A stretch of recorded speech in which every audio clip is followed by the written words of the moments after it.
कि माया सबको भ्रमित क्यों कर रही है। प्रश्न तो ये था। साधना तो आपने अब जोड़ दी, साधना का तो बोला ही नहीं था। साधना करने वाले को तो दिखाई पड़ने लगता है कि मुझे माया घेर रही है, और जो साधना नहीं करता उसको दिखाई भी नहीं पड़ता कि मैं माया में हूं, वो तो उसी में जी रहा है।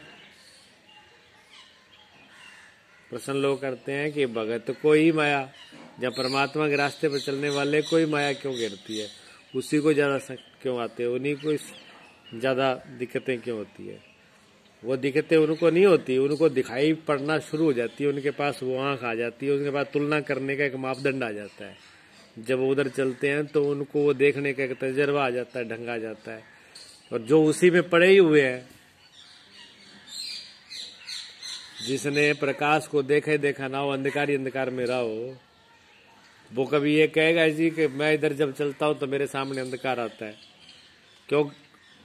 उसने प्रकाश देखा ही नहीं, वो जी अंधकार में रहा है, वो तुलना ही नहीं कर सकता। तो वो ये कह ही नहीं सकता कि जब हम ये काम करते हैं तब हमारे सामने अंधकार आता है। लेकिन जब कोई सत्य की तरफ जाता है, सच्चाई की तरफ चलता है, धर्म की तरफ चलता है, उस टाइम में उसको ऐसा लगता है कि हमको माया घेर रही है। जितना हम धर्म कर्म कर रहे हैं, जितना हम अच्छी तरफ जा रहे हैं, उतने ही उलझन में जा रहे हैं। क्योंकि उसके पास तुलना की जब वो आय मिल जाती है ना, तुलना हो जाती है। अब उसके पास में थोड़ी अच्छाई आई तो उसको बुराई भी दिखने लगी, उसके पास सत्य आया तो थोड़ा सत्य का भी उसको अनुभव होने लगा, उसके पास प्रकाश हुआ तो थोड़ा अंधकार भी दिखने लगा। ये तो गुरुजी वो सब चीज है ना, पहले उस बात को सुनो, उसको जो हम कह रहे हैं उसको पहले बुद्धि में सुना करो। तो जब तक उसको दिमाग में बिठाओगे नहीं, दिमाग तुम्हारा कहीं और जाएगा। क्योंकि जितना मैं ये नहीं समझ रहा हूँ कि मैं बोल रहा हूँ वो तुम समझ रहे हो। जो मैं बोल रहा हूँ वो समझाओगे, पूरा जीवन तुम दाव पे लगा दोगे, पूरा जीवन उसको दाव पे लगा दोगे, पूरी जिंदगी उस पे लगा दोगे, तब भी तुम समझ लोगे तो बड़ी बात मानूंगा मैं भी। आपके सारे जीवन सफल हो गए, जन्म जन्मांतर सफल हो गए। क्योंकि जो हम बोल रहे हैं अगर वो समझ में आ जाए तो प्रश्न उठता ही नहीं, बोलने की जरूरत ही नहीं पड़ती। क्योंकि उसको तुम सुन नहीं पाते, उससे पहले बोलना शुरू करते हो। उस एक बात को पूरा पहले दिमाग में बिठा लिया करो, यही तो माया है और क्या, जो आपको मन को बुद्धि को भ्रमित करे हुए है, यही माया है और क्या माया है। आपने कहा माया क्यों घेर लेती है, माया से तुम्हारी क्या दुश्मनी है भी जो तुम्हें घेरेगी। मैं तो ये कह रहा हूं भी माया को दुश्मनी क्या है तुम्हारी जो तुमको घेरे। तुमने माया का क्या बिगाड़ा है जो तुम्हारे पीछे पड़ी है माया। जब माया से तुम्हें क्या लेना देना है जो तुम्हारे पीछे पड़ी है। माया की कोई दुश्मनी नहीं है, हमारे खुद के ही कमी, हमारे खुद के ही भ्रम है। माया का तो स्वभाव है। मैंने आपको कहा था अग्नि का गर्म क्यों, अग्नि का प्यासा क्या, तो अग्नि का स्वभाव गर्म होना ही उसका स्वभाव है।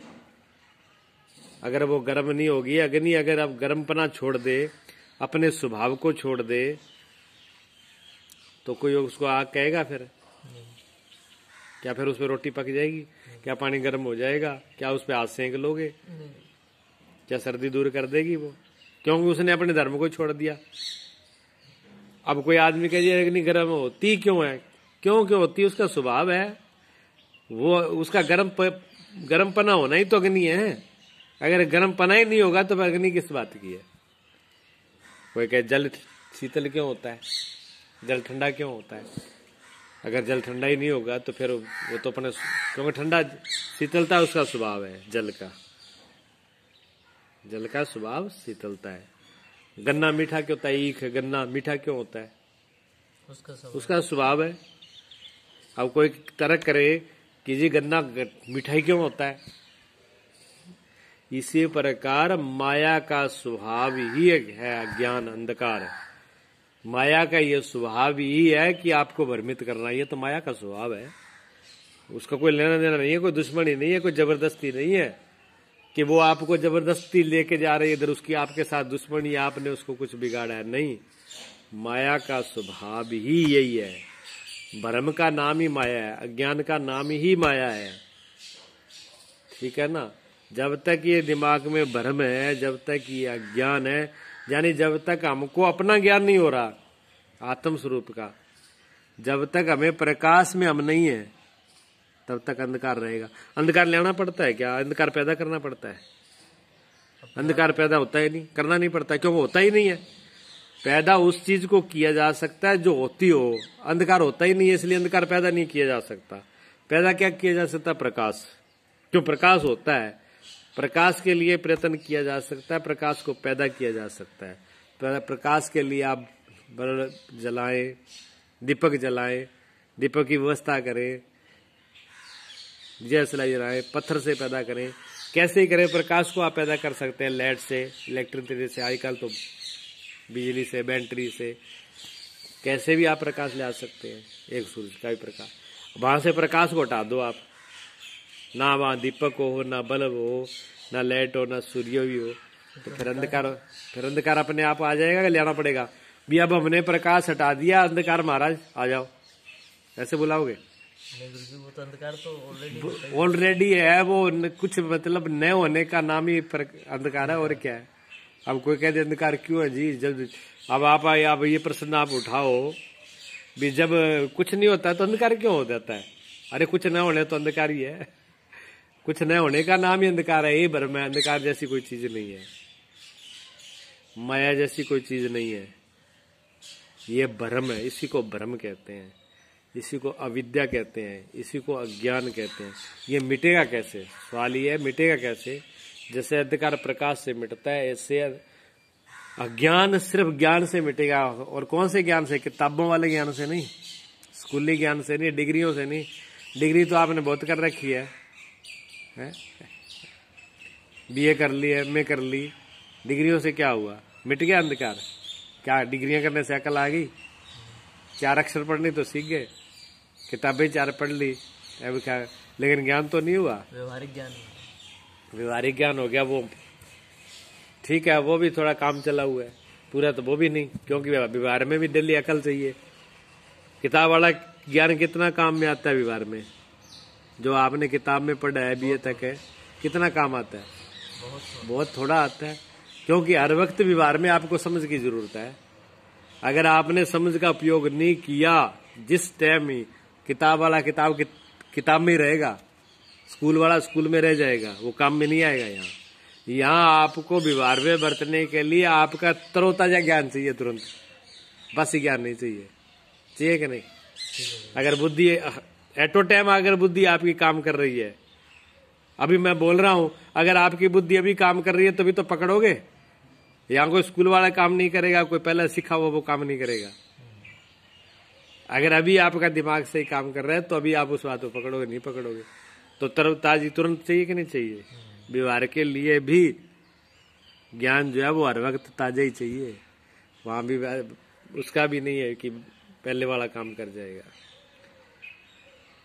ठीक है ना? तो ये जो है माया क्यों गिरती है? माया नहीं गिरती, हमारी ही भूल है, हम ही अज्ञान में है। जब आत्मज्ञान हो जाएगा, जिसको भी आत्मज्ञान हो गया, उनको फिर क्यों नहीं गिरती? उनके पास भी नहीं जाती। जब सूरज निकल जाता है तब अंधकार कहाँ चला जाता है? आसपास भी नहीं। सूर्य ने आज तक कभी भी अंधकार को नहीं देखा, देखा? सूर्य ने अंधकार को कभी देखा ही नहीं। अंधकार के दर्शन सूर्यों ने कभी नहीं किए, क्योंकि सूर्य के पास तो प्रकाश ही है और कुछ है ही नहीं। प्रकाश का नाम ही सूर्य है। तो जहां आत्मज्ञान है, आत्मा का मतलब ही ज्ञान है, ज्ञान का मतलब ही आत्मा है। ज्ञान ही तो आत्मा, और क्या है? अभी मैं बोल रहा हूँ, समझ में आ रहा है ना? आ रहा है तो वो जो समझ रहा है वो जो समझ रहा है, जो ज्ञान है वही तो आप हो, और कौन हो? जो आप कह रहे हो मुझे समझ में आ रहा है, तो जो मुझे समझ में आ रहा है, जब मेरी बुद्धि में आ रहा है, तो बुद्धि आपकी अलग है, मेरी बुद्धि तो आपकी हुई ना, आप तो अलग हुए। अब आप बुद्धि को भी समझ रहे हो, शब्दों को भी समझ रहे हो, ठीक है ना? जो हर चीज काम कर रही है, उसका जो ज्ञान हो रहा है वो ज्ञान करने वाले ही आप हो, कोई और हो? वो ज्ञान करने वाले ही आप हो। अच्छा, सपने में सपने का ज्ञान होता है कि नहीं होता? सपने का जो ज्ञान कर रहा है वो कौन कर रहा है? वो ज्ञान ही तो आत्मा, और क्या है? क्या आत्मा में उससे कोई अलग है? जो वो ज्ञान कर रहा है उसमें जिससे ज्ञान हो रहा है, जो ज्ञान स्वरूप है वही तो आत्मा है। वो गहरी नींद में भी है। जो हर वक्त आपका ज्ञान काम कर रहा है वो तो भूल गए। जब साधना कर रहे होते हैं तो उसको नींद